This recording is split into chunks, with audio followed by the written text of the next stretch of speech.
Les mutations et le jardinier. Notez que je traite ici le sujet de mutation en tant que jardinier. Les scientifiques me pardonneront, ma vulgarisation peut être trop simpliste. Le mot mutation fait ressortir des images de créatures maléfiques et gluantes sorties d'un étang d'eau contaminé dans un film de science-fiction ou d'horreur des années 1950, mais en fait, la plupart des mutations sont des changements mineurs dans la structure génétique d'un être vivant et n'ont aucune conséquence visible sur son apparence ou sa santé. Tristement, certaines mutations sont nuisibles, la plupart des cancers sont des mutations. D'autres peuvent être bénéfiques. On peut voir l'évolution comme une suite de mutations heureuses ayant donné naissance à tous les êtres vivants de la planète. Mutation au jardin. Les jardiniers observateurs risquent de découvrir occasionnellement des mutations visibles dans les plantes qu'ils cultivent, une fleur double sur une plante jusqu'ici à fleurs simples, un feuillage panaché, etc. Parmi les mutations observées sur les plantes, il y a, fleurs doubles ou semi-doubles,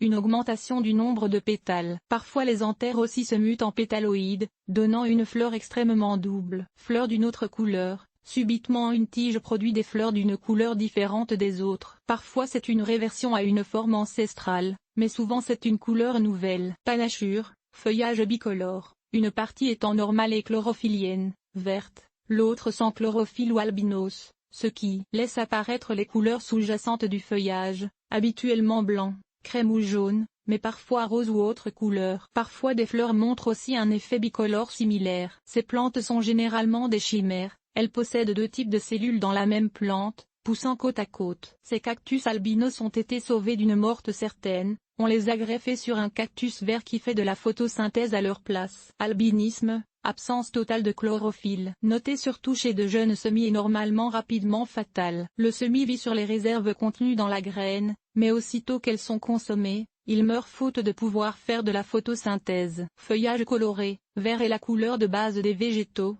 mais parfois des semis naissent avec un feuillage anormalement foncé, pourpré ou rougeâtre, on dit bronze en horticulture, ou vert lime à jaune chartreuse, on dit alors doré. Célosie crête de coque Celosia argentea cristata, fasciation, tige ou fleur anormalement aplatie, poussant en crête de coque, donc en largeur plutôt que de façon normale. Parfois la fasciation est une mutation génétique et même transmissible par semence. La célosie crête de coque, par exemple, mais il peut aussi résulter d'une maladie transmise par un insecte et n'est donc pas une mutation. Polyploïdie, surtout visible à ceux qui connaissent bien la plante, car la différence est souvent subtile, tige plus solide, feuilles ou pétales plus épais, durée de vie prolongée, etc. La plante peut passer de diploïde, avec 2 paires de chromosomes, soit l'état normal chez la plupart des végétaux, à triploïde, 3 paires, tétraploïde, 4 paires, etc. De telles mutations, qui donnent souvent des plantes extra robustes, sont très utilisées en hybridation. Mutations transmissibles au cul-de-sac. La plupart des mutations ont lieu dans les cellules somatiques, cellules non reproductrices.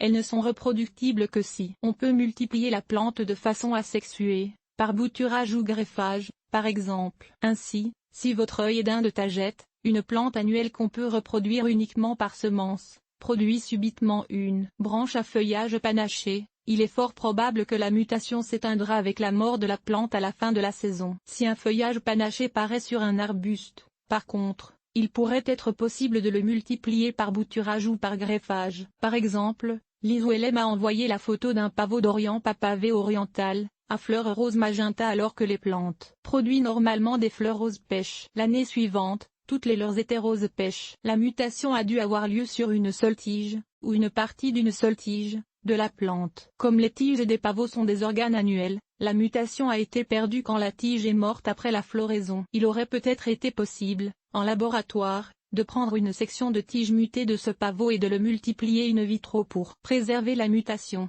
Ou peut-être pas. Une mutation dans les cellules germinales, reproductrices, par contre, peut être transmise par croisement. C'est ainsi qu'on a développé tant d'hybrides à fleurs doubles chez les rosiers, par exemple. L'hybrideur découvre une mutation qu'il trouve jolie ou utile et utilise la plante qu'il apporte pour faire des croisements avec d'autres plantes apparentées et ainsi réussit à améliorer le trait ou le mettre davantage en valeur. Le gène fleur double, par exemple, peut se transmettre par pollinisation croisée chez plusieurs végétaux, comme le rosier rosa et l'Encolia aquilegia. Si vous transférez du pollen d'une fleur double, il faut qu'elle ait des étamines fonctionnelles. Plusieurs fleurs doubles n'ont pas Sur une plante à fleurs simples, une partie des semis donneront des fleurs doubles ou semi-doubles, sinon dans la première génération, du moins dans la deuxième. Mais certaines gènes de fleurs doubles ne se transmettent pas par pollinisation. Chez la tulipe tulipa, par exemple, les fleurs doubles sont toujours stériles, n'ayant aucun antère ou stigmate fonctionnel. Ceux-ci ont été convertis en pétaloïdes. L'hybridation ne peut donc pas servir pour obtenir d'autres tulipes doubles.